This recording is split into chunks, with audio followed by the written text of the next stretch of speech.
Hey, April, back again. This is a two for one evening. This podcast, this episode is about the human voice, the power of the human voice, and why. I mean, we talked about what makes us distinctive in other facets, right? What makes us unique in other ways. But I think that what remains to be seen is that the human voice was often it's so powerful that it's often edited, or people try to edit it, they try to stop it. I remember when I was coming out of film school and I was working at as a transcriber for a company that produced documentaries, and one of the things that they did was, like, I remember hearing one of the a recording of a journalist saying that when they want to have a coup, for example, the first thing they do is they gather, any country or nation gathers up all the artists, because their voices are so powerful, whether they're making a painting, they're writing a book, they're making a film, or playing some music, or expressing themselves against the current regime and what's telling the truth about what is really happening, or the raw feeling about what's going on in the world. That's the first thing they do. They get rid of the artists and the journalists, right? So the thing with the human voice is that it is so powerful that oftentimes people try to control the narrative, right? So, and that's literally both in a creative from a creative standpoint, as well as from a technical standpoint or a personal standpoint. You see in different forms of abuse, people try to control the narrative of what a person says, or control their story, or tell stories about them, right? And depending on who tells the story about you, it depends on how you're perceived in the world, and that's also what marketing is, right? Are you telling your own story? Are you in control of the narrative?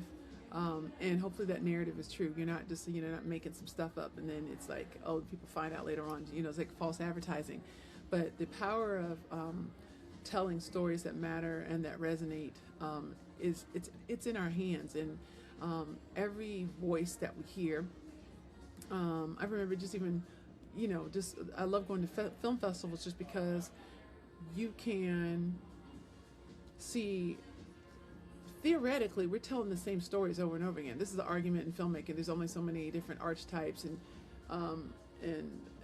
whatnot, right? And we keep telling the same stories. There's a Western, there's a love story, there's a this, there's a that. But then when you see how people express it globally, and how people just don't get tired, and because they bring their own perspective and nuance to it, and their own truths and their culture and unique experience and all these things. They bring their own voice to it as a filmmaker, as well as a filmmaker, a storyteller, and also from a humanistic perspective. It's endless, and we keep coming. We're thirsty for it, right?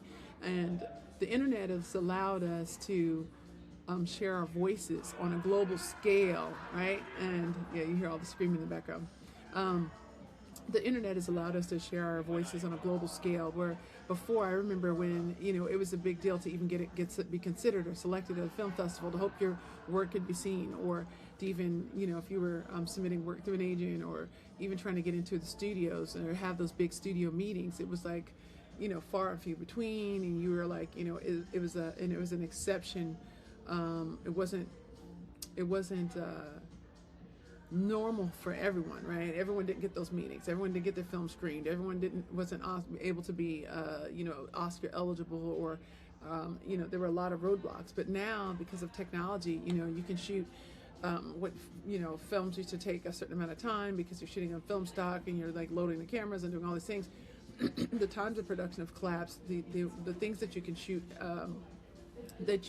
with have collapsed. The camera, the technology has shrunk, and it's gotten better. And you're seeing people make stories on the iPhone, and they're entering in festivals, and they're getting recognition. A lot of things have changed, but the voice hasn't changed. There's now the capacity of the voice to reach a larger audiences, right? And so this is something that I also, as a filmmaker, and having worked in a studio capacity and independent capacity, that I've even had to struggle with, is processing the fact that oh wow, I can shoot content on a laptop, like I'm doing now, but I could actually tell a story. Even though I'm classically trained, I can do certain things better. I can bring the cinematography experience to, let's say, an iPhone or other types of technology, because what really matters is the voice. And that, for me, oftentimes that stop me. I'm like, oh, I'm like, oh, we don't have this, I don't have AD and this and this and this and this. But instead, it's like the real point of the story is human expression and sharing our voice and collapsing that. And if the voice wasn't so important, people wouldn't try to stop it, right? We wouldn't have people, regardless of the political side of the political aisle you're on, talking about fake media, fake news, right? On either side, right? Or like we would receive the same kind of news. Like, if you've ever traveled to Europe, for example, and you go, let's say you're looking at news there, or you're looking at the BBC, you're looking at Al Jazeera, you're looking at the local news station, you always find out, even in the United States, which was shocking for me, or other parts of the world, it's more the news is more detailed, or there's things that you find out that aren't even discussed, and then you get home and you're like, oh, that is true, right? Because our voices are edited, and if what was being said wasn't important, it wouldn't be cut out, right? So when you look at what we have the ability to do now, and who has the ability to tell those stories, for example, my youngest son, he's 8, and I started making films when I was like 12 and 14. He could be 8 years old and he can make movies. He doesn't need like the 8mm camera, but he could, right? I mean, I could teach him how to use it, but at the end of the day, he has a voice and a perspective that it may be more age appropriate, but the capability is there. The capability is there now for people at any age, or at any ability of filmmaking or in their journey. It's like you can still create. We can author things ourselves. And I in the face of AI, I too felt crushed, because at first, it's like you see all these jobs disappearing. You're hearing all the horror stories of creatives homeless and moving home with their parents and their families, and all of the things that are happening with actors and actresses in Hollywood. It's really discouraging, and it's disheartening.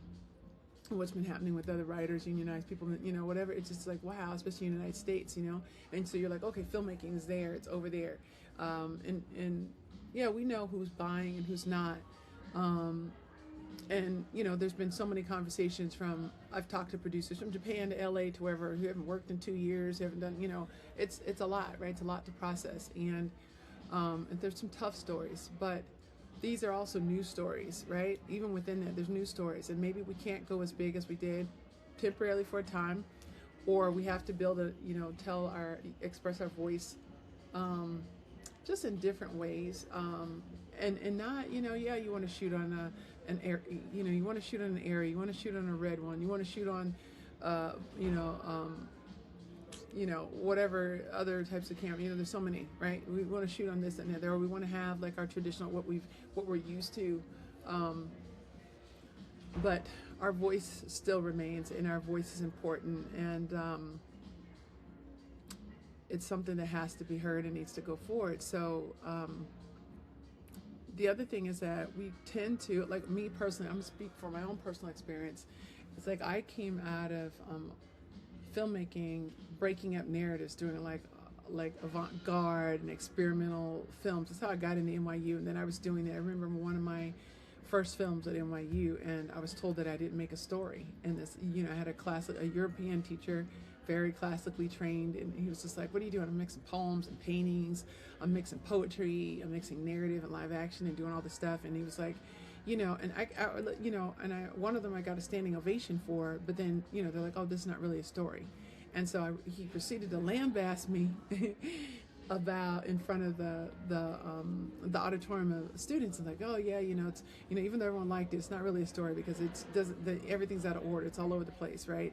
And it is good creative and constructive criticism, but the thing that was refreshing for me is in the next class that I went to, it was taught by an experimental filmmaker who taught me about Buñuel and all of these other like really amazing filmmakers who found different ways to tell stories, who challenged themselves to tell stories other than the A, B, C, D, E, F, G type of, sort of general storytelling techniques. And then she was like, "No, you are telling stories, but you're using texture and line. You're playing with composition. So that vote of confidence allowed me to have a greater voice, because her voice, she struggled, with having. She knew who she was, but she struggled have her voice recognized despite all the feats of like phenomenal filmmaking and painting work and all these things that she'd done. And then when people would ask me to shoot their films, or I started getting like, people was like, oh my gosh, could you, we were having all these different types of conversations. It was irritating some people, but I remember that I had a conversation once in the hallway when I was in school with a late professor of mine, Arnie Bassoff. He was a cinematography teacher, and may he rest in peace. But I remember he was telling another filmmaker we were talking about capturing ideas in cinematography, and he broke it down to emotion. I remember he was talking about someone fighting for their life, like talking about how like a woman could be raped, and being very like very intimate and personal about it. And he's like, yeah, gnashing of teeth, and like he's like, if you're trying to express like pulling at their clothes and like all this thing, the violence of what happens to a person, and he's grabbing us and like we're going through all this, and what he was talking about was voice, and how her voice was being taken in this act, right? And how we have the ability to capture what, let's say, a person or how many women could not say, and how awful this experience was, but we can capture it photographically, right? So I would encourage people, that I'm also encouraging myself, as I'm also finding my voice in a new stage now. I'm finding my own voice in a new stage, like, yeah, find your voice, express it, and at every format, every level, and know that it's important and it is powerful, and that you have a story that doesn't need approval. You don't need authorization to have your voice. You don't need someone to check a box for you. And don't let people manipulate your voice. Don't let them. Sometimes you don't even need any feedback. It's like, we're always taught as filmmakers, oh, get the feedback, get everyone's, get people's opinions, show your work to as many people as possible. And sometimes you don't need to do that. Sometimes you just need to go ahead and make it, put it up, put it out there. Just like this is an exercise for me in doing that also. And just express your voice without apology. Let it be a visual conversation that is unedited, by anyone but yourself, so that you can trust yourself again. Because I went through a period of time where I wasn't trusting myself, and I realized it, and I had let too many voices in, and that's the core root of the problem. Is I had let all these other voices in, trying to please people and ideas and get approval for things that I didn't need approval for. So it's almost like when each, and as a filmmaker and as an artist, each time you create, whether you succeed or fail, it's a vote of confidence for yourself. It's a vote of confidence for your voice. It's a vote of confidence for your artistry. And people may not be ready for your artistry. They may not be ready for the type of films that you want to make. And honestly, I wish that right now we had more unique voices, the way we did like 10, 20 years ago, when people were making small independent films, and you can go to art houses and see things that maybe were controversial or shot in an interesting way, or someone, they didn't have a great high budget. And let's say, I think it was Vilmos Zsigmond, DP Vilmos Zsigmond. I think he won an Oscar for shooting with one light bulb. It's like that's all they had. They didn't have for this film. I think it was him years ago. They only had one light bulb, and so they shot what they needed to shoot. And he told the story. He revealed what he needed to reveal, concealed what he needed to conceal, and told this narrative story in a really powerful way. But yeah, they expressed their voice regardless of the budget. They expressed their voice and their opinion regardless of the limitations, and that's also what's really holding a lot of people back that have used to working on really big productions. They don't want their voice to come off a certain way because they've been shooting on 35, Super 35, or 16, Super 16, and they've been doing all these big, or doing these big, budgets their entire career, working. And I know what that's like, and working in all these big places and spaces with all these big companies and all the names and all the kinds of things, and maybe work with celebrities. But at the end of the day, a film is about expression, and it's about our voice. And even if they're, they're little tiny, instead of social media kind of plays, they're smaller things, or even, so it's a time for experimentation. And I'm even thinking about plays that I've written and shorts that I've written, and like, okay, can I scale this down, because I know what the voice is, where my voice was at in these pieces, these things that have sat here.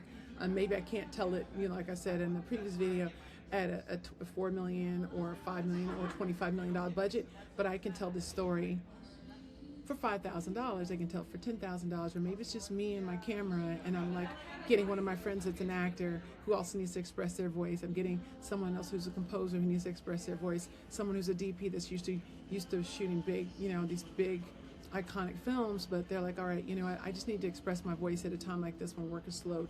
So my encouragement for you is what I'm also trying to practice in my own life, and it's being louder, being unapologetic, being bolder, pushing the envelope, thinking about story in interesting and exciting ways, being willing to experiment, being willing to twist and turn the narrative, being willing not to start it the way that's traditionally started or stop it, follow a traditional paradigm, but really leaning into the idea that I have all these skills that I've honed since I was 14 that I can use to express my voice in unique ways that only I can do, right?